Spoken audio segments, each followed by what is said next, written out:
Yes, we are all set. Welcome. Okay. Sounds great. In this case, let me start. We are happy to have Patrick Bond with us today. He, wait a second, is an old friend from early 2000s. We met on late Michael Perelman's mailing list, Pan Health Progressive Economists Network, and since then our friendship continues. He was born in Northern Ireland and raised in Alabama. He has lived in Johannesburg and Durban, South Africa since 1990. Before that, he was based in Harare, working on his PhD thesis on Zimbabwe's uneven and combined development. He was a student of David Harvey at Johns Hopkins University, and he also studied at Wharton School of Finance and Swarthmore College. From 1990 to 1997, he mainly worked in NGOs with Johannesburg social movements. Then became an academic, began writing books about South Africa's turns to neoliberalism, including elite translation, the most often cited work of his. He has other, probably a dozen of books that have addressed the environment, urbanization, social policy, geopolitics, resource looting, and the BRICS bloc. He works closely with leading activist groups in the labor community, environmental and feminist movements, and he is currently a distinguished professor of sociology at University of Johannesburg. I hope that should do it. It's yours. Well, thank you very, very much, Sabri, and all my new Turkish friends. The relations that we'll be able to develop between South Africa and Turks who especially see a political economy focus are more crucial than ever. And one reason is that in Durban, in August, the 22nd and 3rd, we will see a BRICS Plus emerge that I'm going to bet will include Turkey. It'll also include Saudi Arabia, Iran, Kazakhstan, the UAE, Afghanistan, Thailand, Indonesia, Argentina, Mexico, Venezuela, Nicaragua, Senegal, Nigeria, Egypt. I'm sure I've left one or two out, but what we're going to be watching is a very extraordinary geopolitical shift that has already been, I would say, indicated by what we're seeing in the leaks of security, including Egypt and the UAE dallying with Russia to support the Russian side in the after the invasion. Now, these are many geopolitical processes that are too complicated to address in a short lecture, even a 45-minute lecture, which I will try to limit myself to. But I do want to say that there will be a book. It's just on the verge of completion. And the editor of the series is in the house. That's Richard Westra, Apocalyptic Economics. And it's with Routledge. But what I would love to test out with you is where semi-peripheral, or I'll call them sub-imperial states, like South Africa, like Turkey, where they fit into a global process where we need to theorize extreme uneven development. So this is what I'm trying to do, and it's very easy coming from the world's most unequal city, as I'll show you, with its particular background.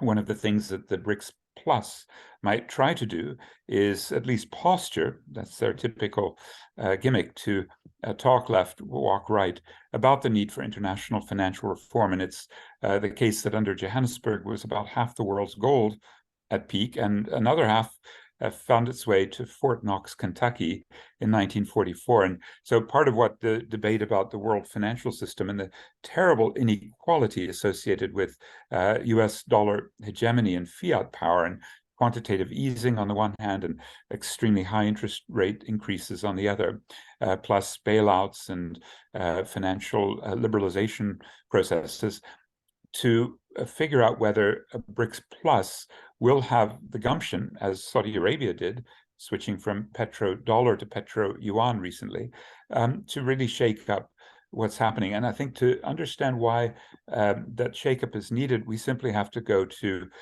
where I happen to be now, Washington, D.C. This is a protest that occurred on Monday, which was bikers, about 100, demanding a link in the World Bank between climate debt and the financial debt. So this is a process that's been coming up from especially an Argentine originated group called Debt for Climate. And I think they're getting a good handle on demanding both that the North pay a climate debt. South Africa has a particularly unsatisfactory example of it, the Just Energy Transition Partnership, to leave fossil fuels underground with $8.5 billion committed first in Glasgow at the climate summit and then last year in Sharm el-Sheikh, Egypt. But the point is that these activists are linking economic and environmental processes, and they're saying the North owes the ecological debt and multinationals should stop the plundering of natural resources, and that the multinationals are the ones responsible for greenhouse gas emissions and unsustainable consumption of waste and privileged classes. So Debt for Climate's on the scene. They've been at the G7 meetings in Germany last year, and I feel, especially with that strong left Argentine base, and I'm hoping for more Turkish participation as we all look for different campaigns that get a handle on contesting extreme uneven development. Finance and climate are two of those, which brings me to a quick illustration of the problem, which I then will theorize. Here's the illustration. A very low-income woman, 77 years old at the time, Hilda Incantini. A decade ago, she met Ajay Banga. Ajay Banga was just nominated last month to be the president of the World Bank, replacing a man that Donald Trump had put in, a climate denialist, according to Al Gore. He was sort of pressured out. His name, David Malpass. But Ajay Banga, like Malpass, who'd been at Bear Stearns and had no idea that Bear Stearns was going to go bankrupt in February 2008, was writing in December 2007 wonderful things about financial markets and how stable things were. And then 2 months later, his own firm goes belly up. And like him, David Malpass, this man, Ajay Banga, has a dubious history, promoting, as you see with Hilda Incantini, who would basically be getting $100 a month as a pension from the government, part of the sort of national government social security or pension plan that exists for the elderly.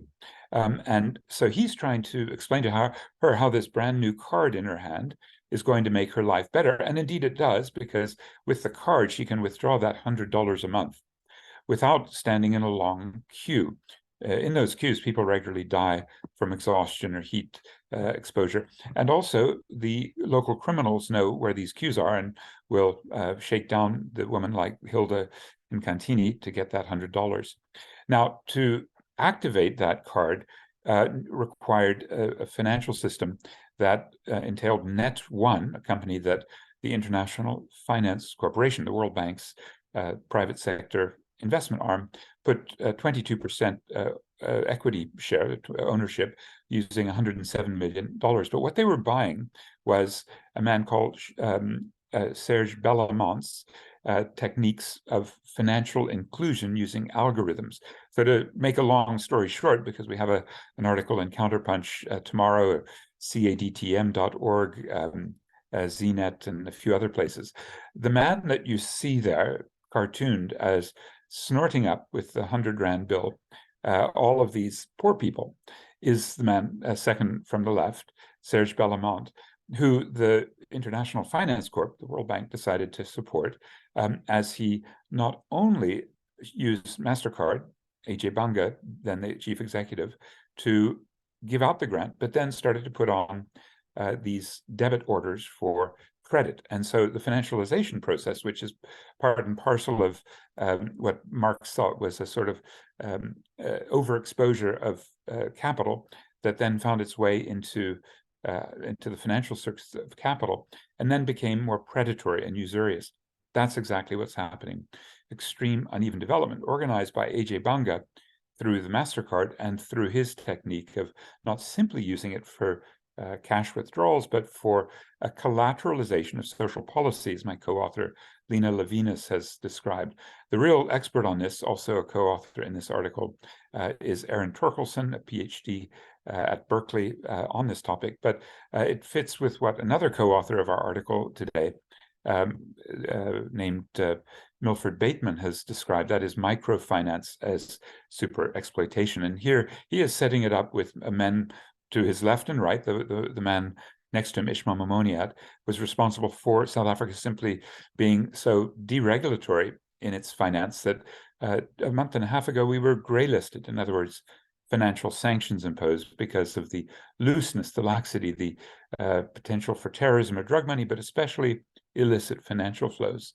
And then to his left is Nhlanhla Nene, who had to resign the finance ministry in 2018 because of his relationship with the family called the Guptas. He was very embarrassed that he was caught and had not confessed being connected to the family that was most responsible for corrupting South Africa. So corruption, again, plays that role in sort of primitive accumulation where extreme uneven development moves us beyond the capital-labor relationship and into areas of extraction.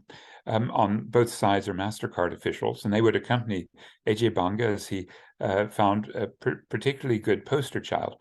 The interesting thing is the World Bank, even though this was unveiled and ultimately Net1 lost its main vehicle, the subsidiary called Cash Paymaster Services, Net1 was declared mostly achieved in terms of the objectives of the World Bank, which was to put all these people, which at one point was 18 million a month, into some sort of debit card debt. Now, there's a punchline in this, which is very inspiring. So as you see this article, you might look for the punchline at the end, which is that Hilda Nkantini actually resisted. She used the technology, as I think we all should. Well, I'm using it now with my laptop to find you across the world. So using and socializing the technology on the one hand allowed her to take advantage, but then she avoided the debit orders and the biometrics. The story is told especially well by Aaron Torkelson, and we had a fantastic researcher, Sipiwe Mbata, popping in and finding her. She's no longer the poster child because she didn't know, she didn't do what MasterCard wanted her to do. Interestingly, where she lives, next to the main hospital in Soweto, the big township of low-income working-class Black people, Elias Motsoaledi township, isn't really improved or changed in any way since this new system of financial inclusion from the World Bank. You can see this sort of housing in the townships. This is the outdoor pit latrine, and these pit latrines are really appalling in their inability to process people's sanitation. This is the electricity system in Elias Motsoaledi township, which is informal and illegally connected wiring. This is the municipal rubbish collection, obviously not happening. This is the collective or communal water system. And the economy is really this very simple selling fruits and vegetables, the spaza shops. These are the kinds of reflections of a very extreme process, which makes Johannesburg the most unequal city in the world. And you can see how in a country like this, the most unequal country measured by Gini coefficient, we have these spikes of very wealthy areas. In central Johannesburg or northern Johannesburg, the Cape Town Atlantic coast, and a few other spots of great wealth. But as I said, number one in inequality, the Palmer ratio, Cape Town number 5. And this is certainly the most unequal region in the world for some important reasons we now can explore. This particular region where I am, Southern Africa, now, of course, Turkey looks quite unequal too, but we're talking about a Gini coefficient of 0.63, and before the social transfers, up above 0.78, so the highest ever measured. And the World Bank would typically come around, as they did last year, to have a look at this particular region. Now, they would miss some of the core reasons for why poverty rates are so high, even where you have in some of these countries, South Africa and Botswana, Namibia, middle income. It's really because of some of the resource looting that gives a certain kind of wealth. There are lots of critiques, of course, but particularly where the regional flows of labor, migrant labor, where workers pick up diseases. We can measure, for example, some of the processes in which that super exploitative relationship comes in, which I'll explain theoretically in just a minute. Migrant labor, xenophobia, climate debt, these are the things that the World Bank won't touch when it does inequality studies.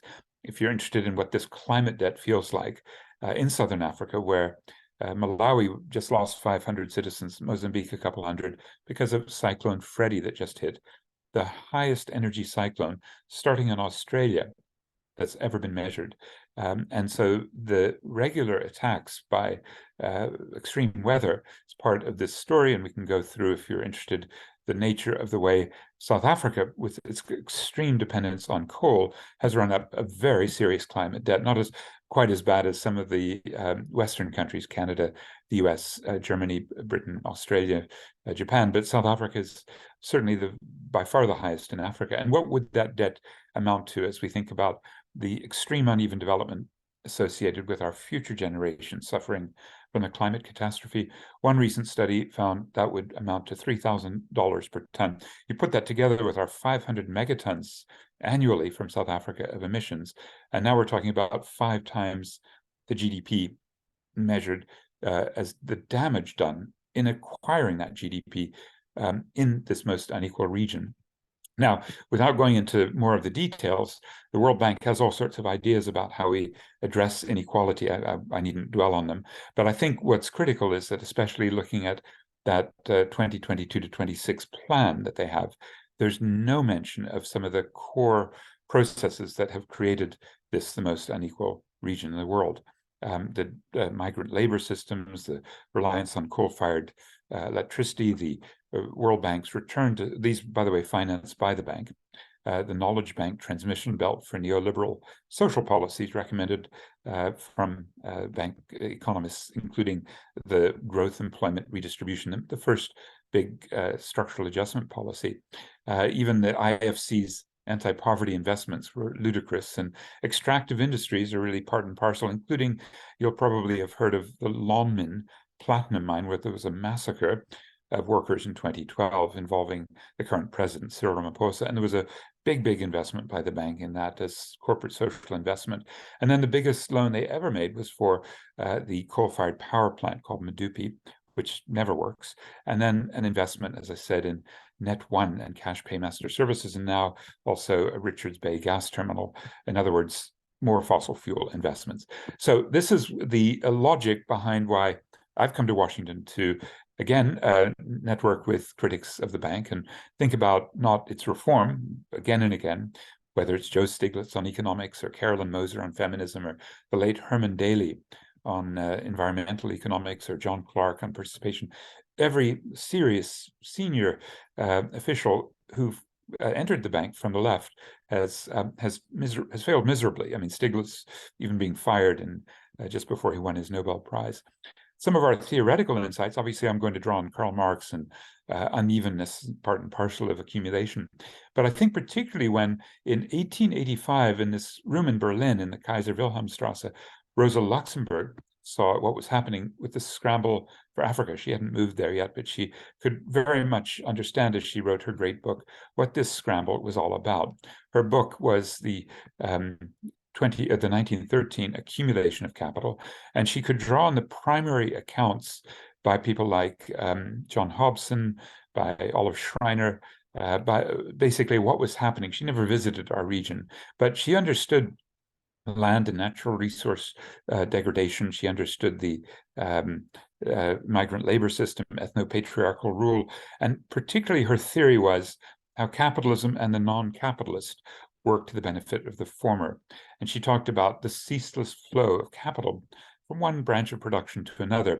Finally, in the periodic and cyclical swings of reproduction between overproduction and crisis. So her theory of what was happening in the accumulation was, although there were flaws, the reproduction schema didn't work out particularly accurately, but she certainly understood that when capital had overaccumulated in the North, it found circuits of capitalist and non-capitalist investment, including environmental assets. So David Harvey has picked up that in his book, The New Imperialism, to remind us that the idea of primitive accumulation isn't just the once-off enclosure movement, the commodification and privatization of land that got modern capitalism up and running in Britain.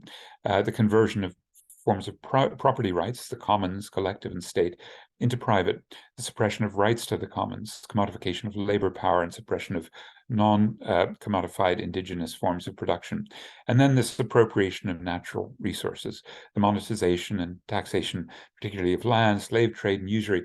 Now, what David then did in a subsequent book, Marx Capital and the Madness of Economic Reason, that I think was particularly important, was to take these ideas of Luxemburg, of capital and the non-capitalists, particularly in the terrain of the exploitation labor and capital meet, but then to go beyond it to social reproduction, the free gifts of human nature, in which gender relations become the source of super exploitative processes, and then the free gifts of nature, as Marx called them, and you get socio-ecological exploitation. I think this is an important advance, because instead of there being a closed circuit in Volume 1 of Das Kapital, now it's very obvious that the ways Nancy Fraser described the foreground and the background of capital comes in. So for Luxemburg, non-capitalist relations provide a fertile soil for capitalism.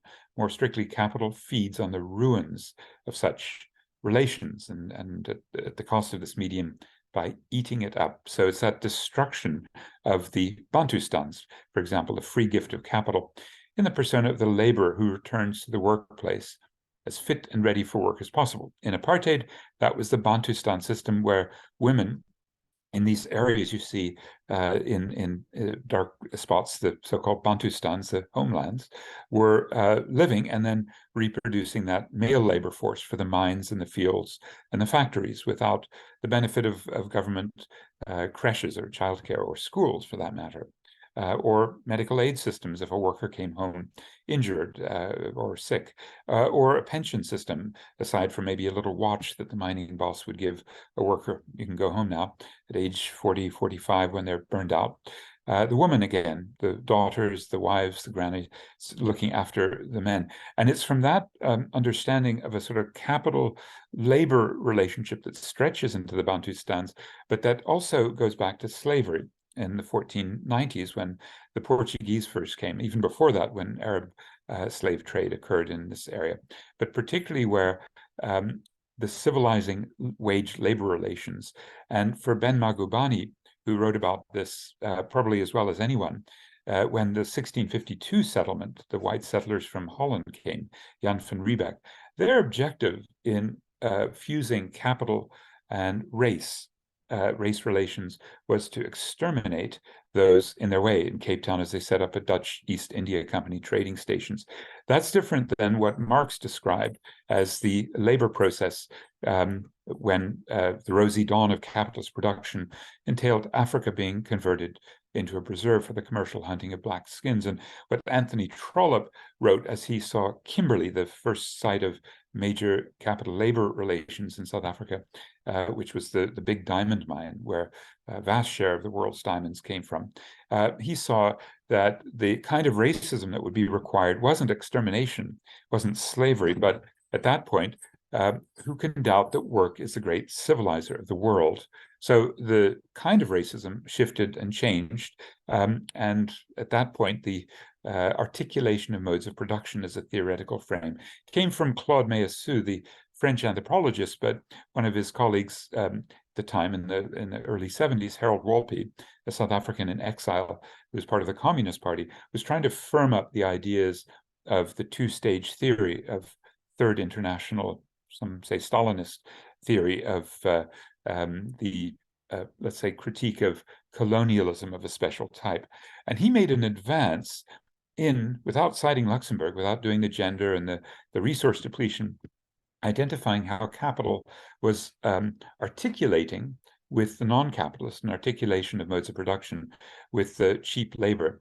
Now, his wife, Anne-Marie Wolpe, had very firmly set this as a gendered process, which Harold didn't do as well, but it meant they couldn't contest the dominant theory of liberal modernizationism, which was that if you simply add more capital, more wage labor relations, more commodification, you will have a modernizing effect. At that point, again, in contestation of colonialism of a special type, where the theory was you have to get rid of apartheid and then you can work on capitalism, because the dilemma was that the white colonialists weren't sitting in London or Paris or Berlin or Lisbon. They were actually sitting in Johannesburg, where by the 20th century, half the world's gold had been identified.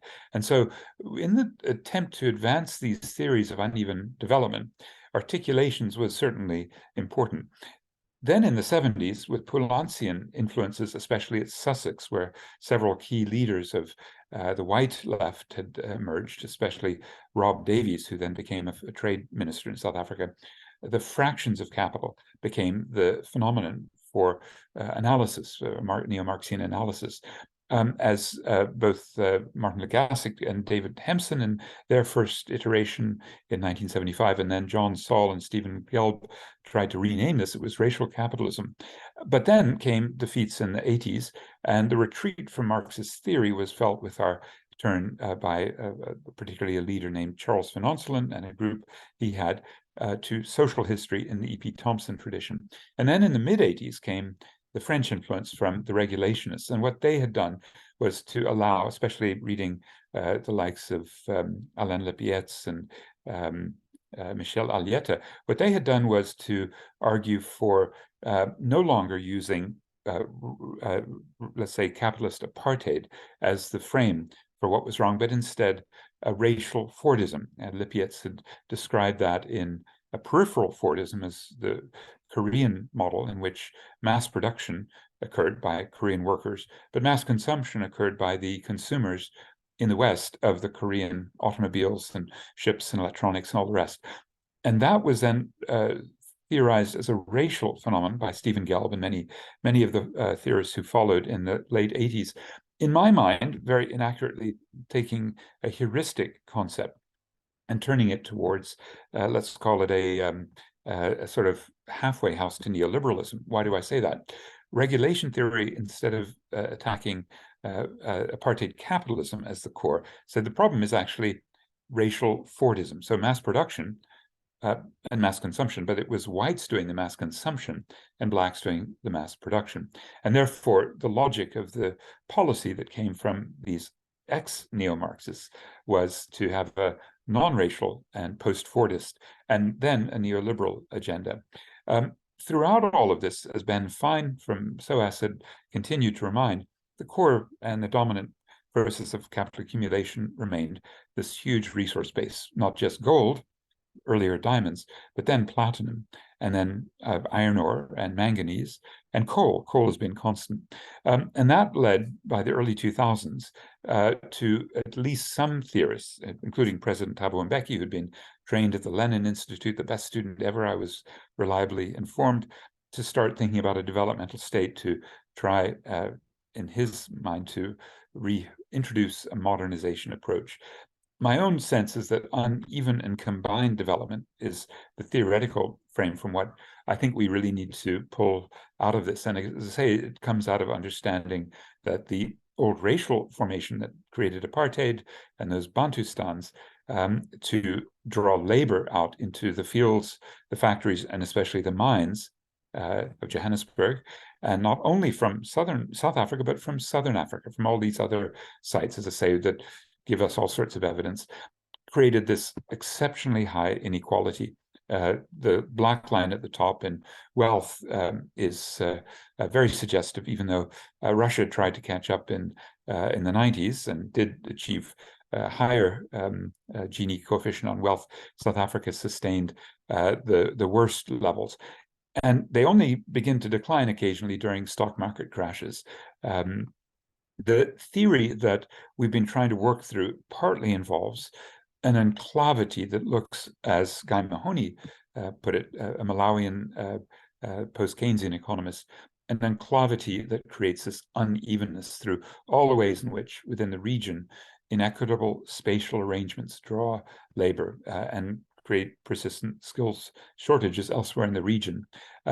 Lots of uneven and unequal exchange and brain drain in the trade relations, informal trading also amplifying the flows of resources to South Africa. And neoliberalism amplifies all these in part because of the racial features in which whites have been able to manage the deregulation and to move their money abroad very rapidly. It does bring us back to the older theories, and since you know the Latin American and others who work on the dependency tradition, let me then remind that in Africa we had some extremely important contributions. The book How Europe Underdeveloped Africa by Walter Rodney from Guyana in the Caribbean was acutely aware that the external orientation when he studied Unilever in Ghana meant economic efforts serviced external interests, and the imperialist system bore the major responsibility for Africa's economic retardation, but you have to deal with those who manipulate the system and who are either agents or unwitting accomplices of the system. Now, nobody really took it to the levels of the late Samir Amin, who died in 2018, who really developed that accumulation in Africa in very nuanced ways in different kinds of African economies. And we still have in his tradition, in fact, he was the founder of this group called the Alternative Report on Africa, which continues. Let me move now then to some resistance ideas, because I think between a class analytic approach in which, say, Karl Polanyi provides us with a sense of the double movement in which the economy was based on self-interest and the gradual and spontaneous emancipation of the economic sphere from governmental control wasn't actually the history of capitalism, but the market was the outcome of a conscious and violent intervention on the part of government. So in The Great Transformation, he describes the resistance process as the restriction of market organization and state by forces from below. And Michael Burrow has put it all sorts of ways to measure that process until the point at which the Great Transformation begins. But what Polanyi didn't quite do by identifying social and labor movements seeking to have a sort of social protection agenda, a class agenda, was as I say, the executive committee of the modern state just managing. He didn't identify in the counter movement between the corporate power, the market, workers and citizenries, enough of the social movements. And so he saw the state-mediated social contract as critical. And you can apply that as well to nature. But if you then continue forward, especially into the 60s, you find plenty of other movements that we have to take into a theoretical framing for the contestation of uneven and combined development, particularly because as the white working class of the West began to suffer from globalization and the deindustrialization of their industries, the far right rose, and ecological crises have also entered in a way that they didn't at that time. So by missing gender relations, ecological processes, and race, and I will also argue generation, what Nancy Fraser suggests is Polanyi didn't fully explore a triple movement. And the dilemma for us here, and I'm sure in Turkey, and certainly you see this all over the West, is that you're never quite sure whether gender, ecology, and race-based movements move hand in hand with the class movements against capitalism. Sometimes they can be very easily co-opted. And I think that's where Fraser's work on the multiple dimensions of the crisis is so critically important, and where, as Michael Burrow puts it, an eco-social recovery will have to really fuse all of these processes. The problem was that the social movements didn't fit into the Polanyian perspective. It was neither marketization nor social protection that these movements sought, including the one that liberated South Africa from apartheid, but instead what she calls emancipation. So adding emancipation is critical. A three-sided conflict emerges, and sometimes you'll find the women's movement, the environmental movement, the race and anti-imperialist movements working hand in hand with the workers' movement. But in many cases, they won't. Gender, ecology, race become problems because they were left out of mid-20th century social contracts. Their relationships to, let's say, eco-feminist, anti-racist, and socialist movements sometimes can be negated. and as Luxemburg thought, the process in which capitalism meets the non-capitalists is where we have to look at this. Again, I would add generation because of the climate and biodiversity crises. And when you do an environmental justice movement, you've got, for example, Ariel Saleh or Joan Martinez Allier or the work of Robert Bullard on race and environment, and now Greta Thunberg bringing generational justice. And as Martinez Allier has done, maps all of these amazing struggles around the world. The dilemma is that the opposite process is actually winning many of these debates in the social movements, so that instead of a climate justice or environmental justice, we see the dominance still of the big environmental NGOs that provide an eco-modernization strategy. For example, commodifying the air, privatizing the right to pollute through carbon markets, offsets, and the like. Then you've got a lean-in feminism. That's the term that Sheryl Sandberg, formerly Yahoo leader, now #2 at Facebook, describes in her book, of trying to get a piece of the capitalist pie, not challenging how it's baked and what it looks like, what's in it. A Black empowerment politics is a similar process, which we see in South Africa, especially with the current president, Cyril Ramaphosa, being a multi-billionaire. And then kind of picked up as a sort of challenge to us, Nicholas Stern says, look, the fundamental failure of markets explains the climate catastrophe. Climate change is a result of the greatest market failure the world has seen. And as a result, you'd sort of say, well, let's fix that with taxation or carbon markets or offsets or strategies to use the market and correct its internal flaws so that the market imperfections can be, the externalities can be internalized.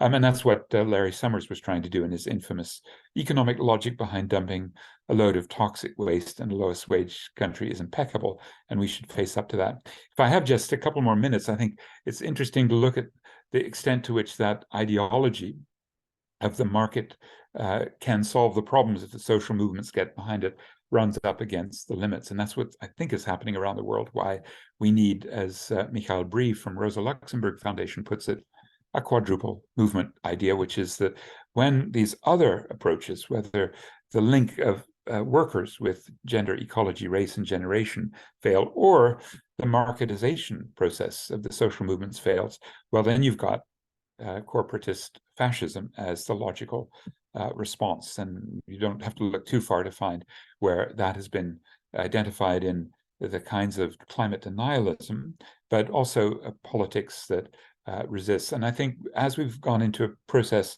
in which the limits of, as David Harvey puts it, a spatial fix to the overaccumulation problem emerges, that is, globalization, the search for geographic mobility and higher trade ratios or investment ratios or finance ratios, has hit its limit, right? We've seen since 2008 in South Africa particularly, but across the world. And I'll just finish with a few ideas on where that takes us geopolitically, because as deglobalization sets in, the great hope that this man, Jim O'Neill, had for the BRICS, that they would be the driving force for the 21st century to take, that is, Brazil, Russia, India, China. And South Africa wasn't in O'Neill's formulation in 2001, but these countries certainly did lead the globalization process until 2008, and then have led the deglobalization process.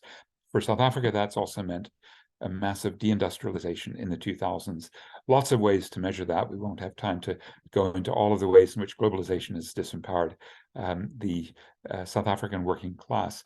But it has also led to overaccumulation bouts, which in turn amplify. Here's why I'm going to make the case that my experience in Johannesburg gives me the right to talk about extreme uneven development, because the capitalist class turns to the most depraved and criminal activities. They're rewarded by the group PwC, PricewaterhouseCoopers, for having, during the 2010s, every 2 years when the survey is done, like the Transparency International survey of government corruption, where South Africa ranks usually about 110th most corrupt, our bourgeoisie ranks #1, the world leader in money laundering, bribery, corruption, procurement fraud, misappropriation, cybercrime. So compared to our bureaucrats and our politicians who are pretty mediocre, 110th most corrupt, our corporates rank #1, and it's really right up at the very top level. And that brings me at the very end to thinking about how Thomas Piketty thought about this extreme uneven development. When he did Capital in the 21st Century, the very first paragraph starts, not far from where I live, about an hour and a half away is Maracana, and that's where that extreme uneven development, where the workers just trying for $1,000 a month, doing the hardest work really in the world, going deep into platinum pits and drilling, were unable to win that demand. They did a wildcat strike, and President Cyril Ramaphosa, who was then the major investor, wrote emails that called in the police, and 34 were executed in cold blood.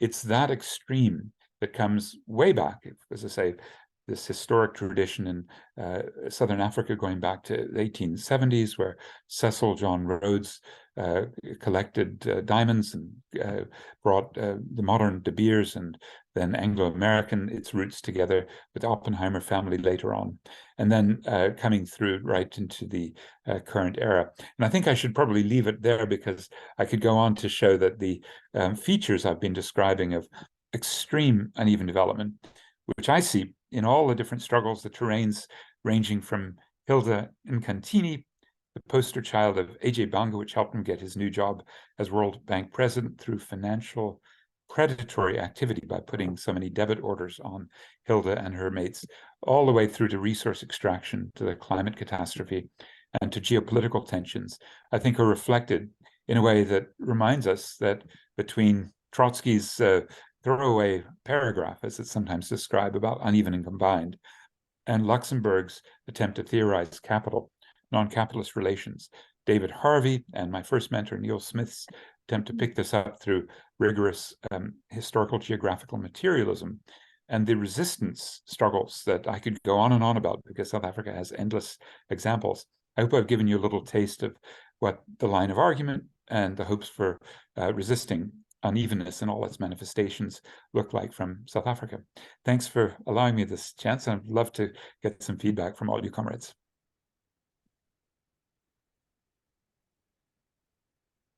Okay, thank you, Patrick, for this excellent presentation.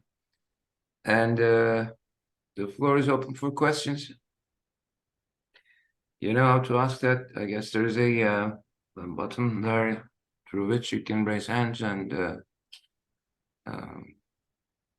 ask questions. Could I ask you a question, Sabri, just to kick it off? Yes, Who please. in Turkey? Because one of the parts of this BRICS, you know, we could talk about how our countries have these similar processes of being torn and having ambitions in the region of I would argue, a sub-imperial type. I know there are plenty of Turks who have theorized sub-imperialism. Well, let's talk about that. That is correct. But let's think about uneven development. Is it a framing that any of the political economists find very useful in Turkey? Well, our audience would know that. Remember, I'm a mathematician, not a political economist. Actually, quite a few. In terms of the upcoming generation of social scientists, political economists, trying to make use of uneven and combined development perspective in terms of their whatever specific topics they are analyzing. I come across quite a few PhDs in that respect. And are there ways that you think Turkish capital and non-capitalist, the combined characteristics of expanding capitalism, are part and parcel of this process? Your name is Gallup. It's great to meet you. Do you think the capital non-capitalism, that hinge that Luxemburg thought was critical to understanding what happens after overaccumulation, is that also relevant for you? Well, in the context of the Turkish left, different groups, not necessarily politically at the forefront, never been, but there are also Trotskyites who would tend to make use of this concept of uneven and combined development in the past. probably you come across the name Sungur Savran. Mhm. Is a Marxist academic and a very prominent Trotskyite, and his sort of, I should say, former students or colleagues, etc. So there are variations of the theme, not necessarily only the Trotskyites, but others as well. To what extent it is plausible to talk in terms of the Turkish case? Well, historically, Turkey has been, suffering, like Italy, for instance, in terms of regional disparities, to say the least, east, west, or whatever. So there will be attempts to characterize the reasoning behind it in terms of that notion. But also certain, as I already referred to, certain IPE students would also be, whether they have been there or been in contact with their work with people like Rosenberg in Sussex and so. And there are this new generation of scholars, getting more familiar, I suppose, through their various ways of coming to know about not necessarily the historic examples, but also the more recent advocates of this uneven and combined development perspective. Okay. May I then continue to ask questions of you, my dear allies in Turkey? The term sub-imperialism does come up, and partly it comes from Joy Mauro Marini, and I think also from a tendency of a combination of overaccumulation crisis tendencies plus super exploitative processes in this layer, such as a South Africa or a Brazil. Joy Mauro Marini wrote in the 60s and 70s. Monthly Reviews just published in English some translations, extremely good work to contemplate again Marini's book, Dependency and Development. But I think what we could ask is whether we're finding in the BRICS or in Turkey's own expansion, which we feel in South Africa. I could mention especially the car power ships of a company called Cardenas, which are trying to put 3 big electricity generators using liquefied natural gas onto ships into 3 of our harbors, where we have a desperate energy shortage. There's a great temptation to pick up that Turkish expansion process by the company Cardenas, but there's plenty of others, and Turkey has quite a big agenda in Africa. Do you find the term sub-imperialism has been used in a, let's say, scientific way? Is it a polemical sort of term, the way I think we would say in South Africa it's combined in both cases? And the BRICS present a great opportunity to think about it, especially, do you have a sense, no matter what happens with the election, Erdogan, that Turkey has that ambition to join the BRICS? Anybody can help us out on that question, the geopolitics? Well, sub-imperialism, not necessarily in a critical sense, was used by some former left-wing scholar, journalist, in the wake of the first invasion, or following the invasion of Kuwait by Saddam and an American intervention, and then Turkish President Özal was very eager to join. And this would be justified in terms of, on the basis of this notion of sub-imperialism, but not necessarily putting it in those terms, by someone called Cengiz Çandar, who is back in Turkish politics nowadays. Oh, God. No, of course. I remember him writing one after the other in the early 90s about it. Well, before he switched sides, I guess. But Anyway, I mean, more seriously, in terms of this Latin American impact, yes, it was in the, I suppose, late 60s onwards, the Turkish left-wing youth organizations or movements getting to know a variety of Latin American-inspired ideas. To what extent they had left any imprint is debatable. To my personal experience, also, I haven't used, I haven't seen the term super imperialism used that often in Turkey. Although I came across a few articles in which the term was used.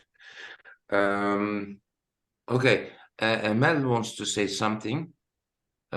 I think so. Your question is whether this is used in the academic term, imperialism, or just in not outside political discourses. Yeah, a sub-imperialism reflects sub-imperialism, not imperialism. Sub-imperialism. Sub-imperialism in the sense. Well, there's a lot of. I think maybe not in that terms, but this kind of semi-colonial. I mean. There were a lot of scholars who tried to analyze both the Ottoman Empire and later Turkey as part of it's not a colonized country, but it was almost like semi-colonized. So in that sense, so there was this type of talk. And also there were new geopolitical discourses that emerged, like Eurasianism, for instance, in Turkey, as a way to like, for instance, against the European European ideal, EU enlargement, and also against some kind of this more alliance with the West. And through these Eurasianisms, I think there were more, both at the scholarly level and the political level, kind of suggestions that Turkey should make an alliance more with countries like Russia, Iran, and also discover all the countries that they are in the east of Turkey, I mean, a part of the European countries.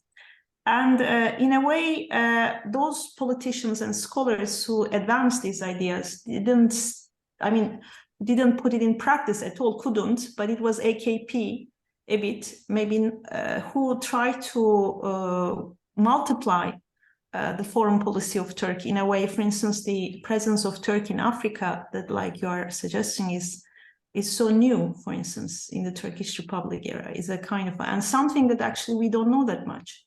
So few scholars are studying it. And sometimes when we hear things, for instance, when you say, Karadeniz, nobody hears about it. And I hear so many other projects of Turkey in terms of energy, also in Ghana, for instance, or some other countries. And these are not in the political discourses at all, or even in academia. So I find it really interesting in that sense, why there's so less interest in that, for instance. Well, if it is a very hot topic through BRICS, through Turkey applying, usually there are two ways. You sometimes see countries going into the BRICS New Development Bank, which isn't really new. It's not a development bank in any way. It's an underdevelopment bank in the World Bank mode. That's good. But I'm very curious whether you've got any debates going on about the public interest in Turkey aligning, a NATO alignment already, but close to Russia, close to China in many economic respects. And the question is really whether you've got a sense of what's coming ahead if Turkey is a major new member of this incredibly important bloc that could, in Durban, South Africa, when the summit occurs late August, it could offer an expansion quite rapidly. And then I'd ask, is anybody watching the world monetary, financial, and currency debates about the need to replace US dollar hegemony? To me, that's one of the sites where if Erdogan continues, if he wins, is that relatively likely? He'll manipulate the election. Well, we may see him in Durban, and we may see Turkey join the BRICS. What's your view of that? Anybody looking at that? Let's hope that your how shall I say, prophecy turns out to be not true, first of all. So that Erdogan doesn't win, in other words. Yes, I think we'd all hope for that. But let's just say that whomever takes over, let's say the temptation of Turkey aligning with this very large and more rapidly growing bloc than the Western economy. It's very curious because this is where the theory of sub-imperialism, which I apply to the BRICS, has a major problem. And that problem is Vladimir Putin's invasion. a year ago, because it's very hard to explain why a sub-imperial power, Russia, which has been extremely loyal to global capital, Putin never questioned until last June debt repayment. Only when he was shut out of the SWIFT system and his international assets and his friend's asset, think about $650 billion, were frozen, were stolen, and SWIFT systems no longer allowed him to make payments. Only then did he default. And it's a very interesting problem because this is a rogue sub-imperialist Russia, isn't it? Because after Yeltsin was full-on sub-imperial and allowed Western capital to come in and really loot Russia, and privatization allowed the rapid formation of this oligarchy, it really looked, as I saw it at least in many visits to Russia, that that neoliberal bloc had persuaded the Russian state, even under Putin, to play fair, not just within NATO, Putin tried to join, but particularly in the IMF and the World Bank. Now that seemed to end in 2014 when Putin took Crimea, and then the World Bank, the IMF, nobody would bring them in. But it was very interesting just 2 weeks ago, some of you who watched the World Bank as a sort of symbol of the neoliberal brain of global capitalism, you might have noticed that Russia threatened that it would find an alternative candidate to the man I showed you, Ajay Banga.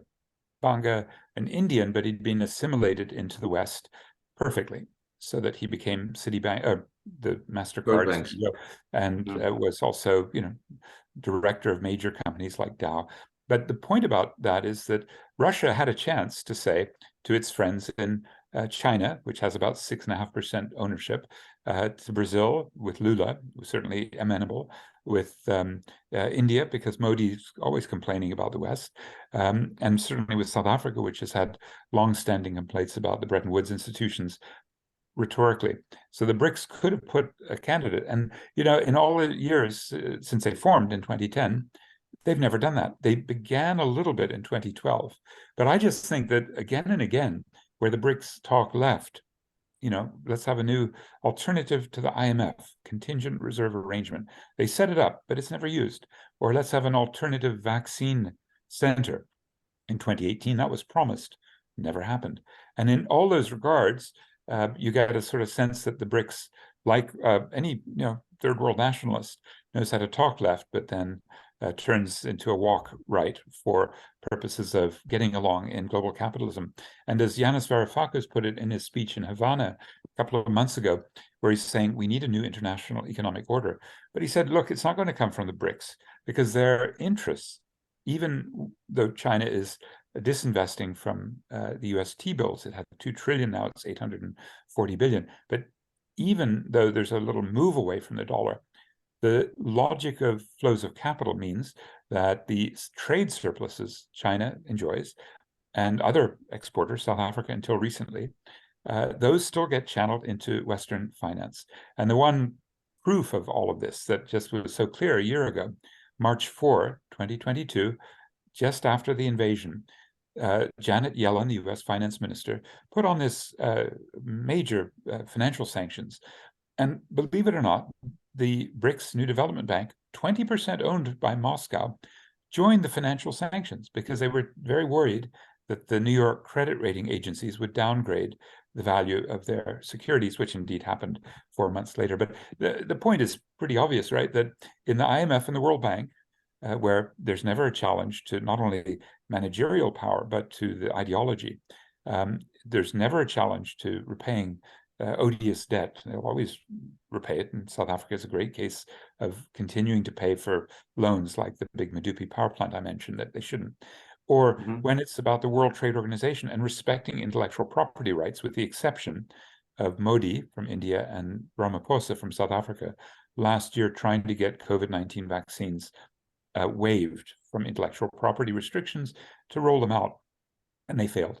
But again and again, whether it's WTO or UN Security Council or Bretton Woods, or especially the United Nations Framework Convention on Climate Change, right, the UNFCCC, the BRICS are always lockstep with the West.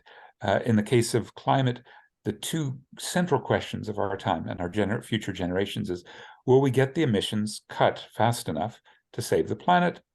And will the North and the BRICS that have done the most emitting pay their climate debt. And the BRICS and the West are united on both points.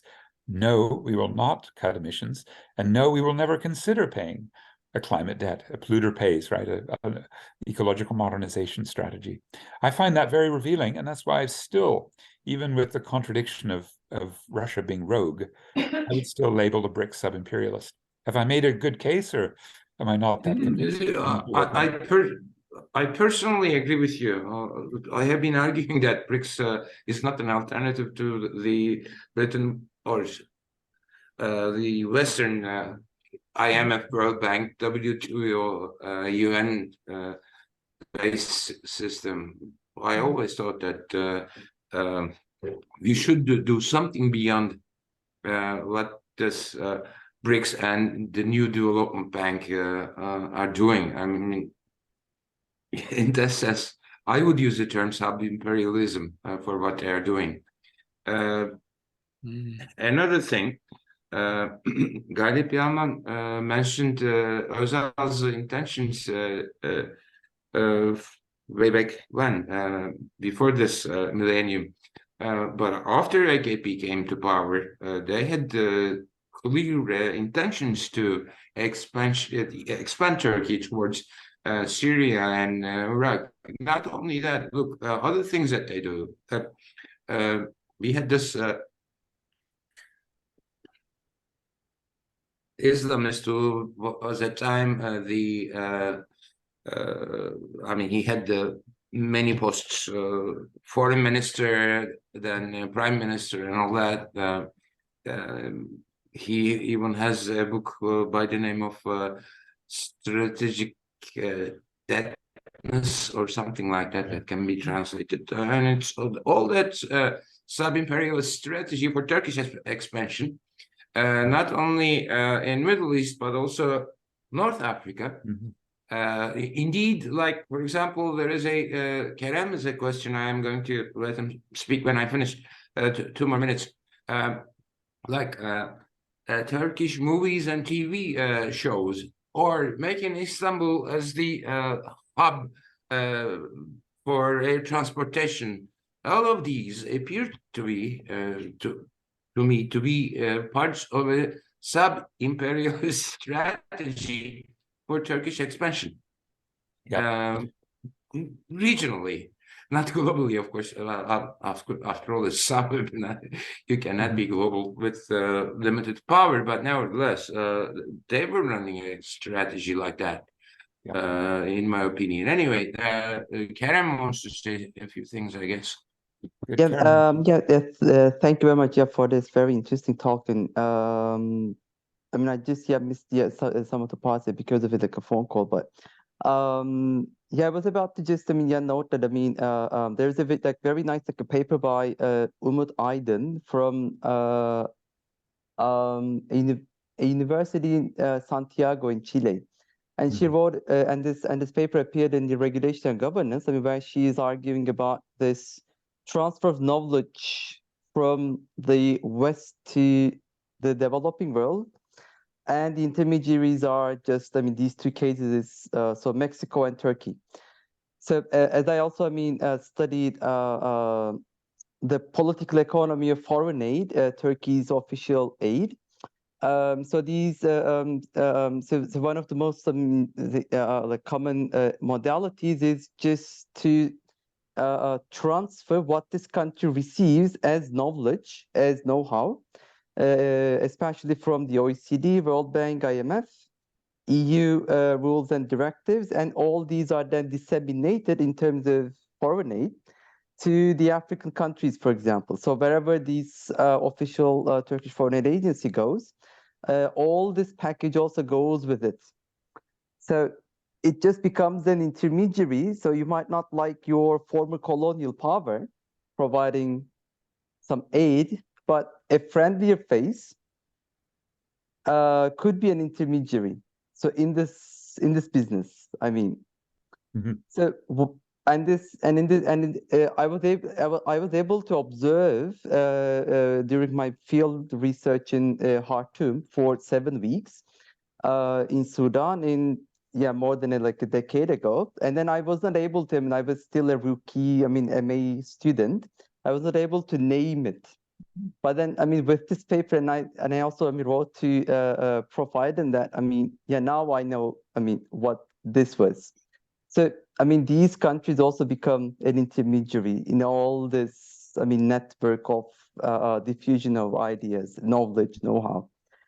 So they are not originally locally produced and then disseminated to developing countries, but I mean, they are gaining something in return, probably, for their own. I mean, so I mean, so all of these countries are also following their own interests for sure. And also for, as you also mentioned, this so car power.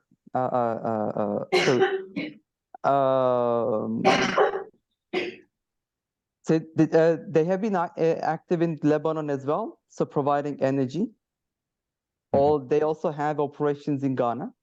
Yep. They're already, I mean, so everywhere. So in terms of providing, I mean, there is probably some political economic dynamics for sure, in terms of, I mean, their engagement and especially in terms of the entry into these markets.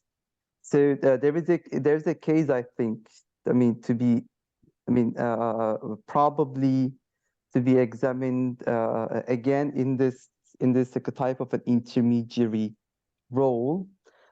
These major developing countries playing in between the center and the periphery, I guess. Good. Could I respond very quickly by thinking about this diffusion process in the way that probably the greatest African, although he was Martinican from the Caribbean, but the greatest African writer of his generation, Frantz Fanon, put it. Let me just read you a few sentences. You just find the things you just said, Karim, resonating from a book published just as he was dying. It was published posthumously, called The Wretched of the Earth, Frantz Fanon, 1961, he was writing. And he talked about the function, the transmission line between the nation and capitalism, rampant though camouflaged, which today puts on the mask of neo-colonialism. The national bourgeoisie, so he's describing the sort of new ruling class of post-colonial Africa. He was watching this in Ghana, by the way, so he could see it even under Kwame Nkrumah. Said, the national bourgeoisie will be quite content with the role of the Western bourgeoisie's business agent, and it will play its part without any complexes in a most dignified manner. But this same lucrative role, this cheap jack's function, this meanness of outlook, and this absence of all ambition symbolize the incapability of the national bourgeoisie to fulfill its historic role of bourgeoisie. Here, the dynamic pioneer aspect, the characteristics of the inventor and of the discoverer of new worlds, which are found in all national bourgeoisies, are lamentably absent. In the colonial countries, the spirit of indulgence is dominant at the core of the bourgeoisie. And this is because the national bourgeoisie identifies itself with the Western bourgeoisie, from whom it has learnt its lesson. It follows the Western bourgeoisie along its path of negation and decadence without ever having emulated it in its first stages of exploration and invention, stages which are an acquisition of that Western bourgeoisie, whatever the circumstances. In its beginnings, the national bourgeoisie of the colonial country identifies itself with the decadence of the bourgeoisie of the West. We need not think that it is jumping ahead. It is, in fact, beginning at the end. It is already senile before it has come to know the petulance, the fearlessness, or the will to succeed of youth. And I think when I contemplate what it means to be the, let me say, deputy sheriff, the way Marini described Brazil under the thumb of the US after the 1964 coup of Goulart. What I see in that is what I also look at in South Africa, the Pretoria government, for example, putting troops into Mozambique right now to fight on behalf of Total and ExxonMobil and Eni from Italy and China National Petroleum to fight against local Islamic guerrillas. They're Islamic extremists, but they do reflect a community, let's say, anger and grievance at not having gotten any of the gas resources or any of the rubies or any of the timber, any of the natural resources in northern Mozambique, Cabo Delgado.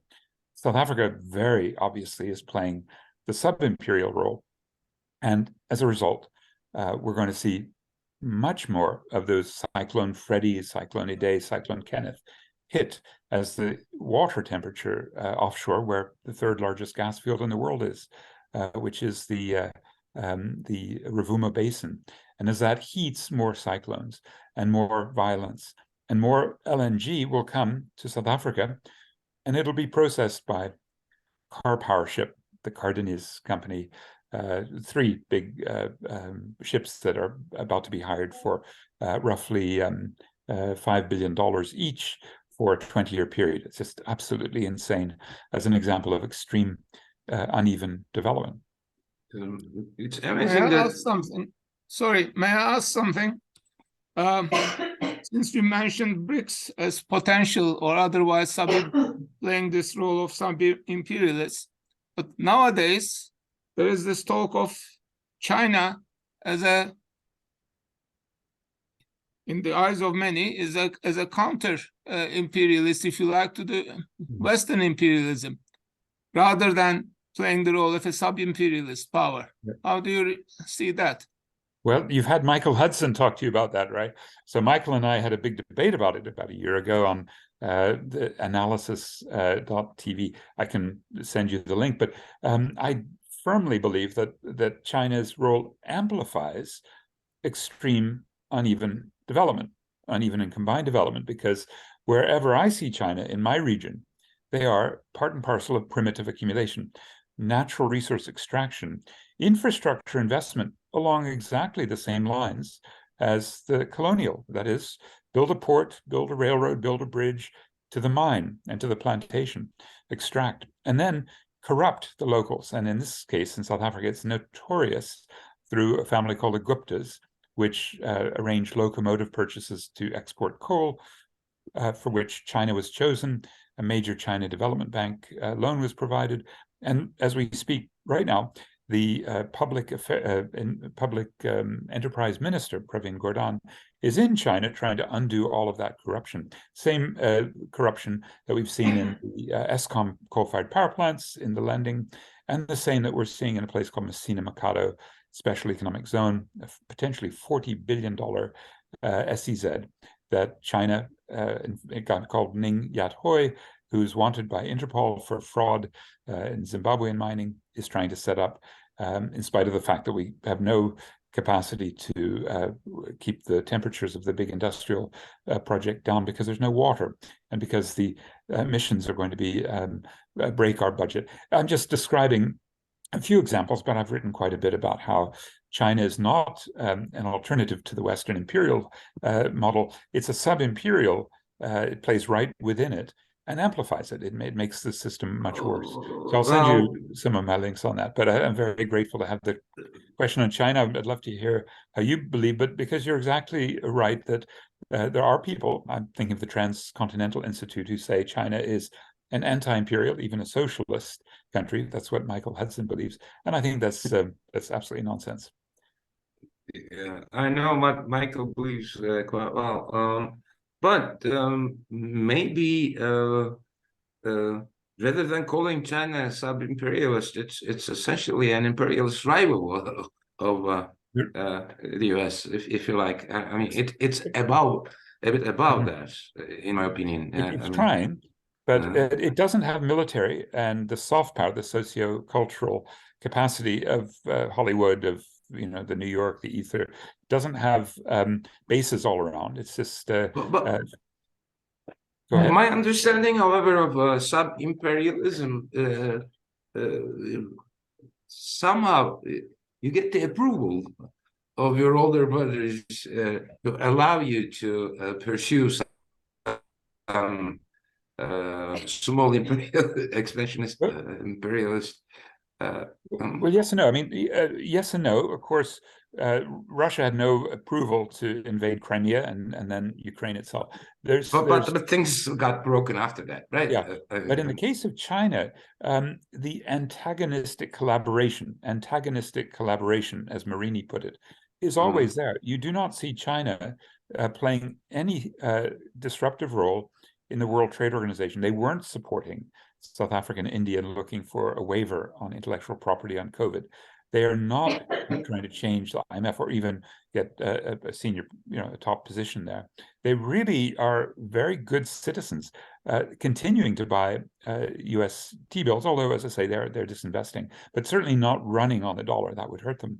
No, in many ways, the antagonistic collaboration concept of Mauro Marini helps to explain the geopolitical tensions, which, as David Harvey, when he describes not only geopolitics, but also sub-imperial tendencies, China is really a leading force. And the reason is because it's exporting capital. So it's overaccumulated, roughly 30% overcapacity in each of its core heavy industries. And that money has to go somewhere. Well, we know where it's going, the Belt and Road Initiative.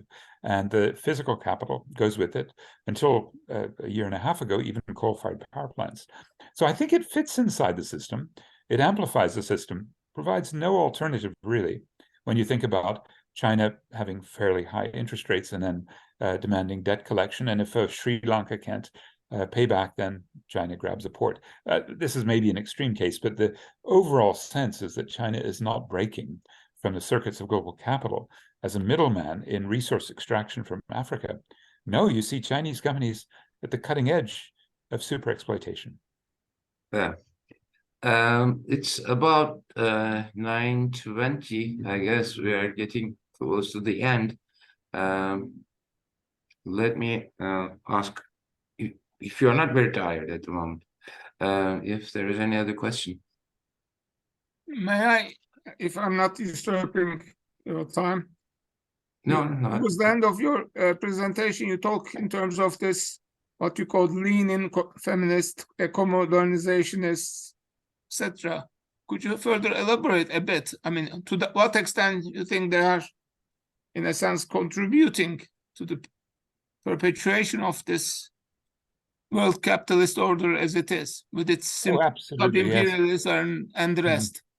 Well, we saw it here, didn't we? Well, we saw it in South Africa, but we saw it in the deracialization of inequality, poverty, unemployment, gender oppression, and ecological degradation with Black leadership. And my sense in that period, when I was working in Nelson Mandela's office doing the first white paper, drafting this policy, was that Mandela himself, in a sort of Black empowerment mode, completely facilitated the neoliberal transition. He was not against in any way a shift away from the campaign platform, the Reconstruction and Development Program, or his historic mooring in the Freedom Charter. At one point, he, in 1990, said, yeah, nationalization of the mines and banks and monopoly capital, we'll do it. But within 3 or 4 months, he completely shifted. For feminists, I think it's absolutely critical to ask whether playing into a lean in, as Nancy Fraser has described, the feminism of the 1%, the Sheryl Sandbergs, works against genuine liberation. And many debates about identity politics, which I'm sure, as you do, fully support liberated gender, sexual preference, all of the minority rights. We all support that. But the question of whether the, let's say, emancipation model that Fraser describes can be co-opted by white capital, creating little spaces for a few Blacks to help run it, or having the boardroom slightly more gender neutral, or having some ecological strategy based on the market, privatizing the air and selling the right to pollute in the carbon markets. All of these are the techniques that capital has used to divide and conquer us, isn't it? Because there are too many of our environmentalists who have to work for, the WWFs or the even, other big groups that I'm sure you know. My one experience in Istanbul in 2019, it was so liberating, was with many of the eco-socialists who had a conference in November that year. And I just felt, finally, we're beginning to see class and environment and the gender and the minority rights, Kurdish rights, everything put together properly. So we looked to Turkey, we looked to you for some of the greatest struggles. Leo Panic was my great teacher, and he would always come back from his visits to Turkey so inspired by so many of the political advances that Marxists in Turkey were making in trying to build a bigger Marxism. I think you're still having a socialist register every year in Turkish. My essay in the last one was about the failure of multilateralism. So I really hope we can do quite a bit more together, and we'll watch car power ships. And I think I fear that we're also sending coal to Turkey for your coal-fired power plant. So some of these relations on the environmental and social justice fronts, I'm sure we'll bring together with real solidarity. In the meantime, let's keep exchanging ideas. And thanks very, very much for having me, Sabri. It's a great team you have. Well, we could Thank invite you. you to historical materialism in 2024. I'll keep that in mind. Yeah. By the way, without Erinç, this couldn't have happened. Remember, we studied at some other university, and once I left there, I wanted this not to die, and I said, Erinç, let's do it through your department, and he said yes. So without him, this couldn't have happened. So let me highlight that. Thank you very much, Patrick. And we should get together again. Maybe if you are still in the US, if you are going to stay there for a while, I'll be there in a week or so. No, I'll be New gone York, already. Terrible, but yeah, I have to get back. it'll be- Yeah. Okay, I'll meet Michael Hudson. And given what you told, most likely you disagreed seriously, but nevertheless, thanks. Good to meet you, and hope to meet you again. Yeah, great honor to be in this seminar series. So thanks very much, dear Thank you. comrades. Thank you, Patrick. Yeah. Thank you, colleagues. Bye-bye.